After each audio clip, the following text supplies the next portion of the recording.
Banyak YouTuber pemula saat ini yang memulai channel YouTube-nya dengan fokus di video short. Nah, cuman apakah kalian tahu ternyata dari sekian banyak konten kreator yang fokus di video short, ternyata malah channelnya itu gagal, stuck, bahkan mati. Apakah kamu salah satunya? Yuk kita cek sama-sama 5 kesalahan fatal ini sebelum terlambat. Kesalahan yang akan saya bagikan ke kalian semua ini, saya riset ataupun saya ambil dari pengalaman channel YouTube saya yang pertama. Karena saya lumayan berhasil di saat saya mengupload video-video pendek. Kalian bisa lihat sendiri ya, di mana video short ini di channel YouTube saya yang pertama, untuk viewsnya kalian bisa lihat di sini mencapai angka 600.000, 500.000, 300.000 dan lain sebagainya. Nah, tentunya di sini saya pun pengen kalian juga berhasil. Nah, untuk itu langsung aja di sini udah saya rekap 5 kesalahan fatal yang harus kalian hindari. Yang pertama, kalian itu hanya mengupload video short yang tidak ada arahnya ya. Arahnya nggak jelas. Topiknya acak ataupun boleh saya katakan di sini adalah random. Maksudnya gimana sih? Nah, langsung aja di sini langsung akan saya bahas ya. Jadi, kamu itu mengupload hal A, hal B, hal C. Dan ini akhirnya channel kamu itu tidak akan mempunyai yang namanya identitas. Penonton kalian akan bingung, subscriber kalian pun juga akan blunder. Blundernya di mana? Karena mereka tidak tahu pasti channel YouTube kamu itu tentang apa. Selain penonton, kira-kira yang akan menjadi bingung ataupun pusing sendiri apa kira-kira? Algoritma YouTube, teman-teman ya. Kalau kalian sudah membuat bingung algoritma YouTube, bagaimana YouTube itu akan merekomendasikan channel kalian daripada video-video yang sudah kalian upload. Lalu solusinya bagaimana? Nah, di sini saya langsung akan kasih kalian solusinya. Di mana saya tekankan lagi, kalian harus fokus yang namanya di satu topik aja. Entah itu memasak, memancing, edukasi YouTube dan lain sebagainya.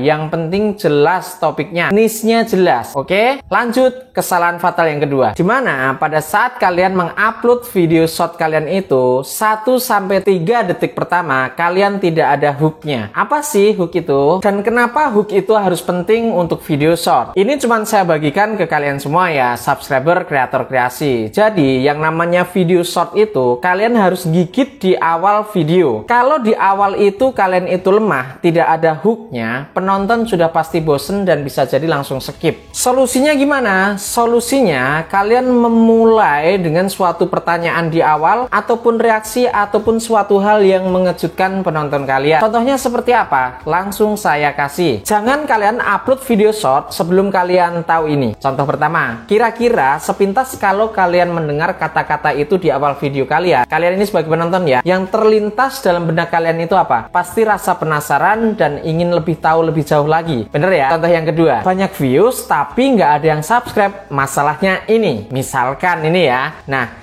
contoh yang saya kasih barusan buat temen-temen ini adalah contoh kalimat ngehook yang bisa kalian pakai di awal video short kalian. Contoh yang ketiga ya, misalkan begini. Ini alasannya kenapa video short kami itu gagal. Ini contoh aja teman-teman ya. Ini suatu contoh kalimat pernyataan di awal video short yang mana bisa memancing penonton kalian itu penasaran, kemudian mereka memutuskan untuk nonton video kamu lebih panjang lagi atau bahkan sampai selesai. Nah, mudah-mudahan contoh kalimat ngehook di awal video ini bisa sedikit membuka ataupun memberikan pengetahuan yang lebih buat teman-teman yang saat ini mungkin lagi fokus di video shortnya, khususnya buat teman-teman yang baru menjadi seorang konten kreator ya. Lanjut di kesalahan yang ketiga, ritme video ataupun ritme voice-nya terlalu cepat, bahkan kadang malah terlalu lambat. Maksudnya gimana? Jadi maksudnya begini, banyak video short yang editingnya ataupun narasinya itu kadang-kadang terlalu cepat, kadang-kadang malah terlalu lambat. Bahkan malah kadang-kadang itu kebanyakan jedanya, teman-teman ya. Di sini maksud ya, teman-teman ya, jangan sampai gagal paham di sini ya. Jadi editingnya, narasinya, bahkan terlalu kebanyakan jedanya, efek-efek nggak jelas gitulah, lebay intinya. Dengan kondisi-kondisi seperti itu, jika kalian tidak memahami dengan benar dan baik tentunya ya, video yang kita share melalui video short itu sendiri, sesuatu yang mau kita sampaikan ke penonton itu nggak akan tercapai. Karena itu tadi, editingnya kadang-kadang terlalu cepat ataupun terlalu lambat, narasinya kadang terlalu cepat bahkan juga terlalu lambat, atau mungkin kebanyakan jeda yang akhirnya kalian tidak fokus pada tujuan daripada video short kalian itu sendiri. Ada sesuatu yang memang seharusnya kalian itu fokus di goalnya apa, dan goalnya itu harus sampai ke penonton, tapi karena kalian tidak memahami cara editingnya, kalian tidak memahami narasinya seperti apa, kalian tidak memahami jedanya itu harus seperti apa, hingga akhirnya pesan itu tidak tercapai ke penonton kalian. Intinya penonton kalian itu nggak ngerti pesan daripada video kalian itu, atau mungkin boleh saya katakan di sini adalah drop off. Jelas ya? Lalu solusinya bagaimana? Nah, solusinya pastikan paging pas teman-teman ya.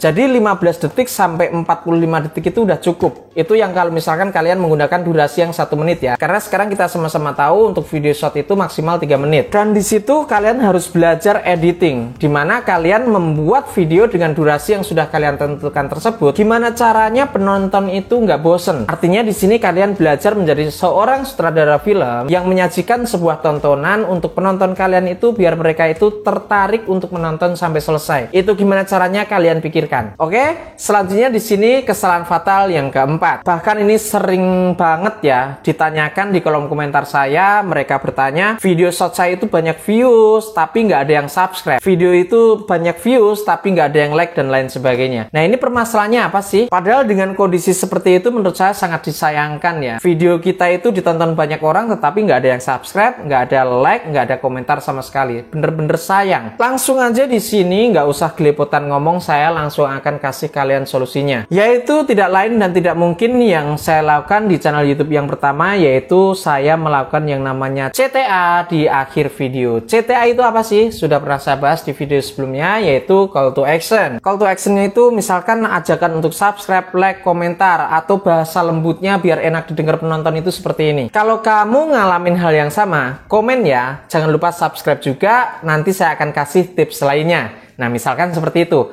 Lembut tetapi penekanannya itu kena ke penonton kalian. Terus ini yang terakhir, kesalahan fatal pada saat kalian itu fokus di video short, atau kesalahan fatal di mana kalian itu mengupload video short di mana video short kami itu nggak nyambung dengan video utama kamu. Maksudnya gimana? Misalkan begini. Video short kamu itu tentang edukasi ya, misalkan edukasi apa aja, misalkan edukasi tentang hidup, edukasi tentang per-YouTubean, edukasi tentang apapun itu. Nah, tetapi ternyata video panjang kamu itu isinya tentang mancing. Nah, di sini tentunya kecewa dong. Saya sebagai penonton pun akan kecewa. Saya tertarik dengan channel kamu, bahkan memutuskan untuk subscribe channel kamu dari video short kamu tentang edukasi misalkan. Karena saya berharap lebih dari video short itu, saya akan masuk ke video panjang kamu untuk nonton video yang lebih fullnya atau lebih detailnya. Ternyata begitu saya masuk ke video panjang kamu, ternyata isinya mancing.